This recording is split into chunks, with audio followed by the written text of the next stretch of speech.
Hi guys, good afternoon to you all. Now I am going to teach you the second chapter of the civics, that is a federalism. Federalism मैं पढ़ाने जा रहा हूँ. तो federalism क्या होता है इसको आपको बताएंगे हम कि what is a federalism. What is a federalism? Now here the definition of federalism. The federalism is a system of the government in which power is divided between the central authority. Federalism is a system of government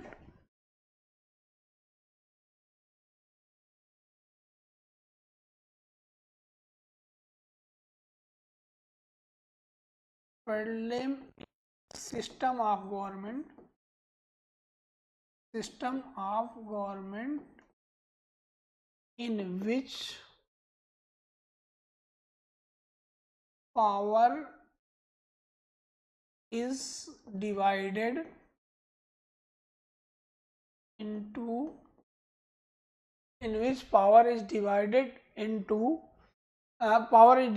into central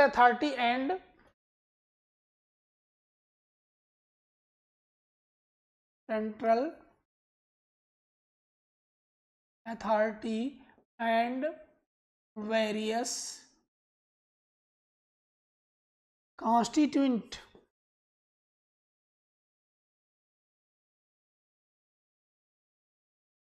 units of the government. Federalism is a system of government in which power is divided into the central authority and the various constituent units of the government. ये federalism होता है. Federalism में actually जो है ये federal word का मतलब होता है संघ. संघ इसका मतलब होता है. ठीक है, इसको दूसरे नाम से यूनियन के नाम से भी जाना जाता है. ये तो ये होता है फेडरलिज्म. अब देखिए types of the federalism, sorry के बाद है फीचर्स ऑफ द फेडरलिज्म. कैसे हम जान पाएंगे कि फीचर्स ऑफ द फेडरलिज्म क्या क्या फीचर्स है, कैसे हम जान पाएंगे क्योंकि वही कंट्री फेडरल कंट्री है. तो पहला फीचर है देयर आर 2 और मोर लेवल ऑफ द गवर्नमेंट. पहला फीचर है कि there are 2 or more level of the government means we can say that in any government if we are seeing that there are 2 or more level of government just like central and state government, we can say that that government is a federal form of government. दूसरा, the different tiers of the government govern the same citizen. The different tiers of the government govern the same citizen means the state government as well as the central government govern the same citizen but they have their own jurisdiction. लेकिन दोनों का अपना jurisdiction माने area arena, दोनों का कार्य करने का क्षेत्र अलग अलग है. सेंट्रल गवर्नमेंट का और स्टेट गवर्नमेंट का कार्य करने का अलग है. In the matter of the legislation, taxation and administration, कानून बनाने का, टैक्स लगाने का, प्रशासन करने का तरीका सेंट्रल गवर्नमेंट और स्टेट गवर्नमेंट का अलग अलग है. थर्ड है jurisdiction of each respective levels of the tiers of government are specified in the constitution. जो ज्यूरिसडिक्शन है, जो एरिया है कि किस क्षेत्र में कौन क्या कानून बनाएगा, क्या टैक्स लगाएगा, क्या प्रशासन करेगा, that has been earlier mentioned in the constitution. वो कॉन्स्टिट्यूशन में मेंशन होता है. और चौथा जो है the fundamental provision of the constitution can not be change unilaterally. The fundamental provision of the constitution can not be change unilaterally का मतलब कुछ संविधान में ऐसे भी नियम होते हैं जिनको सेंट्रल गवर्नमेंट या स्टेट गवर्नमेंट अकेले जो है संशोधित नहीं कर सकती है. उसके लिए और भी स्टेट्स की, अगर सेंट्रल गवर्नमेंट चाहे कि उसमें संशोधन करने का तो वो कर नहीं सकती, उसे स्टेट की भी जरूरत पड़ती है. Such changes are required consent of both the level of government. ठीक है, वहाँ पे जरूरत पड़ती है. जैसे name of the state, boundary of the state, division of the water of the states, इस तरह से कई चीज़ है तो वहाँ पे ज़रूरत पड़ती है. और जो इसका नेक्स्ट फीचर्स है वो है court have the power to interrupt the constitution and power of the different level of the government. Court के पास ये पावर होती है फेडरलिज्म में कि वो दोनों लेवल की गवर्नमेंट, चाहे वो सेंट्रल गवर्नमेंट हो चाहे वो स्टेट गवर्नमेंट हो, if they are doing something wrong तो court will be interfere there. Court वहाँ पर इंटरप्ट करेगी और इंटरप्ट करके ये बताएगी कि कौन सही है, कौन गलत है, कौन सही कर रहा है, कौन गलत कर रहा है.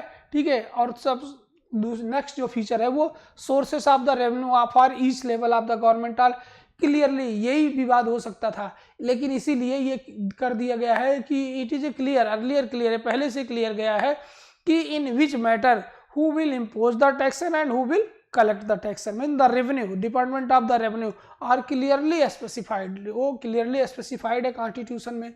और जो नेक्स्ट है सबसे चीज़, the federal system have the dual objective, इसके दो ऑब्जेक्टिव होते हैं फेडरल सिस्टम का, to safeguard and promote the unity of the country, ठीक है, while at the same time they accommodate the regional diversity.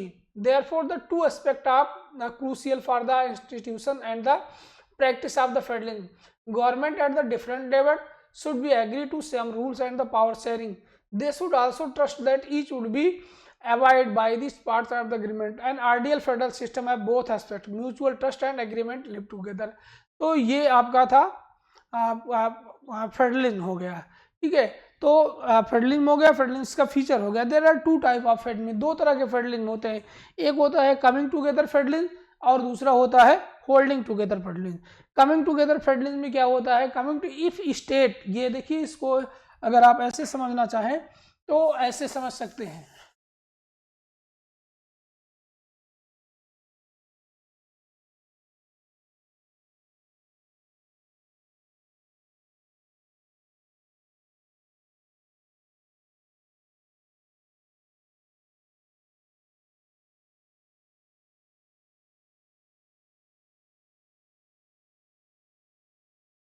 Coming together federalism में क्या होता है, ये स्टेट्स हैं और ये जो बड़ी गोली है ये सेंटर है और ये स्टेट्स हैं, स्टेट है.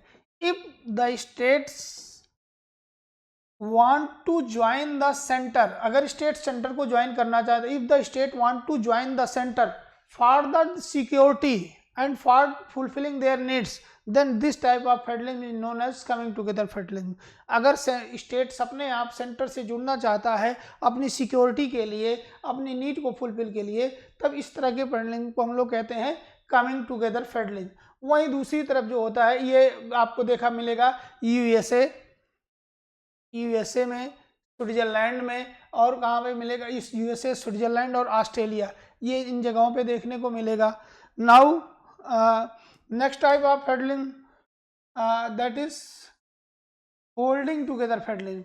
holding together federalism में क्या है कि ये जो एरो का मुंह है, वो एरो का मुंह जो है वो बदल जाएगा, वो एरो का मुंह जो है वो बदल जाएगा. ये होल्डिंग टुगेदर में power is concentrated in hands of the central government. यहाँ पे पावर कंसंट्रेटेड होती है, सेंट्रल गवर्नमेंट कंसंट्रेटेड होती है.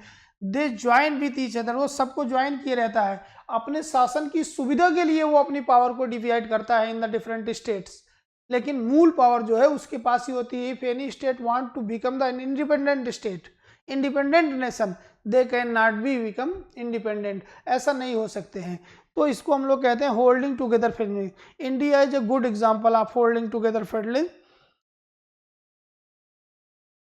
द सेकंड रूट ये यूएसए, स्विट्जरलैंड, और ये इंडिया, बेल्जियम, स्पेन का एग्जांपल गिवन है यहाँ पे. Now is India a federal country? Yes, India is a federal country. क्यों है फेडरल कंट्री? क्योंकि ये देखा रहा है कि here power of the India is divided by the three list, union list, state list, concurrent list and the residuary power. तो union list में क्या होता है कि the subject that are mentioned in the union list, the law and order will be made by the central government. They are just like country, they are just like the foreign affairs, banking, communication, currency.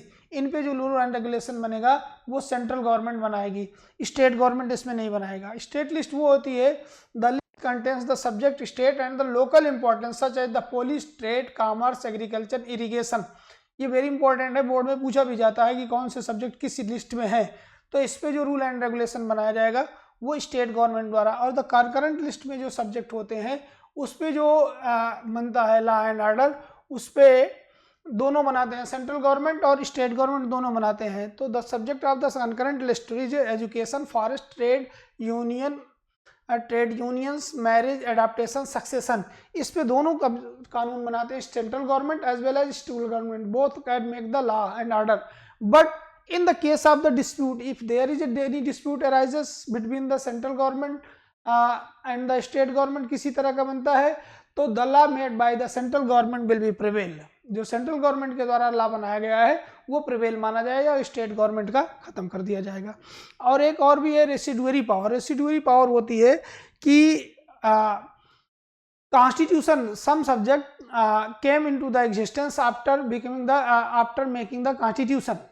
कुछ subject जो है वो संविधान बनने के बाद अस्तित्व में आए, जैसे सॉफ्टवेयर टेक्नोलॉजी है, आईटी है, कंप्यूटर है, कम्युनिकेशन है, ये बाद में आए। तो जब ये बाद में आए तो इनको उठा करके एक तीसरी लिस्ट में रख दिया गया, उसका नाम है रेसिडुअरी लिस्ट, और इस पे लॉ एंड ऑर्डर बनाने का काम जो है वो सेंट्रल गवर्नमेंट का है।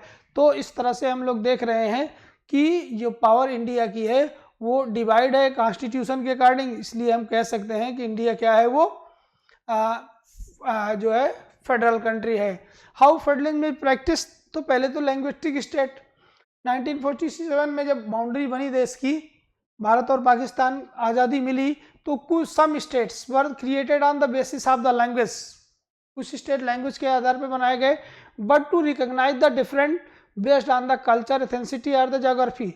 These include states like the Nagaland, Uttarakhand and Jharkhand. बाद में इनके इस पे बने बेस पे when the demand for the formation of state on the basis of language was raised, some national leaders found that it would be lead to the disintegration of the country. The central government resisted the linguistic state for some time, but experience has shown the formation of linguistic state has actually made its country to more united. It has also made by administrator easier.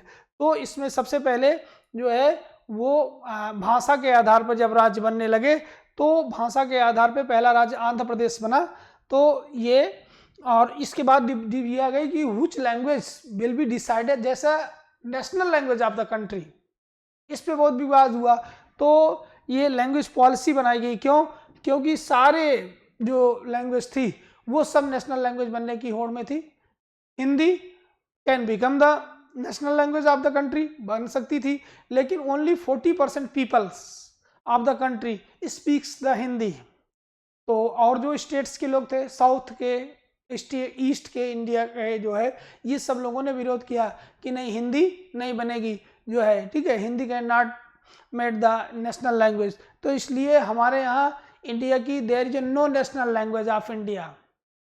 Hindi is official language of India according to article 343, according to article 343 section A, 343 A,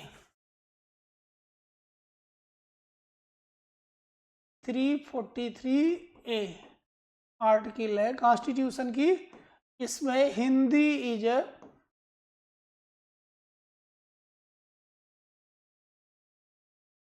official language of India. ध्यान से देख लीजिए बेटा, Hindi is official language, not a national language. Hindi क्या है? Official language है, ठीक है। More other than Hindi 22 other language, 22 other language are recognized as the schedule language. 22 और भाषाओं को भी शेड्यूल लैंग्वेज रखा गया है, जिससे कि गवर्नमेंट पोजीशन का कोई भी एग्जाम हो तो students can take that languages in their exam, जिससे कि श्रीलंका जैसी प्रॉब्लम हमारे यहाँ ना क्रिएट होने पाए। और सेंट्रल स्टेट रिलेशन में है, सेंट्रल स्टेट रिलेशन में तो ये जो हमारा सेंट्रल स्टेट रिलेशन है, आप ऑल द चेंज है सिग्निफाई आफ्टर द 1990, क्योंकि इसके पहले 1990 के पहले जो गवर्नमेंट बनती थी वहाँ central and state relation good हुआ करते थे, क्योंकि जो गवर्नमेंट सेंटर में होती थी वही गवर्नमेंट स्टेट में होती थी। लेकिन 1990 के बाद एक नया एरा शुरू होता है जिसको हम लोग कोलिजन गवर्नमेंट कहते हैं। कोलिजन गवर्नमेंट क्या होता है? when two or more than two party form the government, then this type of government is known as coalition government। तो वो कोलिजन गवर्नमेंट का एरा जब शुरू होता है तब इसमें एक नया मोड़ आ जाता है, ठीक है। और ये नया मोड़ देश के लिए बेनिफिशियल भी है, हार्मफुल भी है। आप इस कार्टून से देख सकते हैं, here you are seeing that the power of the states, ठीक है, यहाँ पे कंजर्व की गई है और इसको कौन बांट रहा है? सेंटर बांट रहा है। तो जिस पार्टी के लोग होंगे उनको ज़्यादा देगा, ये देखिए इस कार्टून बता रहा है, और जिस पार्टी के लोग उसमें नहीं होंगे उनको वो कम देगा जिस स्टेट में। तो सेंट्रल स्टेट रिलेशन जो है ये हमारे लिए बेनिफिशियल भी है। और हार्मफुल भी है, क्योंकि ये अपोज भी करते हैं बाद में। ये 22 शेड्यूल्ड लैंग्वेजेस हैं, इनको याद रखना है। कितनी शेड्यूल्ड लैंग्वेजेस हैं? नाउ द डिसेंट्रलाइजेशन, डिसेंट्रलाइजेशन क्या है? When the power of the central government, when the power of the central government is divided into the state government and the local government, then this process is known as decentralization। तब इसको क्या कहते हैं? Decentralisation कहते हैं, जब central government की power को स्टेट गवर्नमेंट और लोकल गवर्नमेंट में डिवाइड कर दिया जाता है। बिफोर द 1992 के पहले ये this was mention in the constitution mention था, लेकिन इसका कड़ाई से पालन नहीं होता था, तो जिससे जो गांव थे, ये गांव का रूरल एरियाज का डेवलपमेंट कम हो पाता था। तो फिर 1992 में एक कॉन्स्टिट्यूशनल अमेंडमेंट किया गया, और कॉन्स्टिट्यूशनल अमेंडमेंट इसको और इफेक्टिव कर दिया। क्या? Now it is constitutionally mandatory to hold the regular election for the local bodies. अब क्या कर दिया कि ये कॉन्स्टिट्यूशनली मेंशन हो गया कि after each and every 5 year, after each and every 5 year there should be a election, there should be a election for the local government. दूसरा, seats are the reserve, seats are the reserve for the SC ST and OBCs in the local government. और third is the 1/3 seat are the reserve for the ladies in the local government.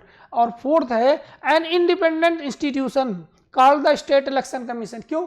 जो corruptions होते थे, उन corruptions को रोकने के लिए एक second type of the election commission has been form, that is known as state election commission. State election commission will be fund to the political parties to prevent the corruption, रोकने के लिए इसको किया गया। उसके बाद रूरल गवर्नमेंट होती है, रूरल गवर्नमेंट में दो तरह से होती है, रूरल एरियाज में दूसरी होती है। वहां पे आप देखे होंगे विलेज, विलेज में क्या होता है? ग्राम प्रधान होता है, हेड होता है। और अर्बन एरियाज में क्या होता है? सभासद होता है, उनका हेड कौन होता है? मेयर होता है। तो जैसे और उधर रूरल 2 ब्रांचेस हो जाती है, रूरल एरिया की और अर्बन एरिया की। अर्बन एरियाज में नगर निगम, महानगर निगम, नगर पालिका, और रूरल एरियाज में गांव प्रधान, ग्राम पंचायत। तो गांव प्रधान, ग्राम पंचायत का हेड जो है सरपंच कहा जाता है, और इनका हेड जो है वो क्या कहा जाता है? उसको मेयर बोलते हैं, mayor, MAYER, mayor. Thanks guys.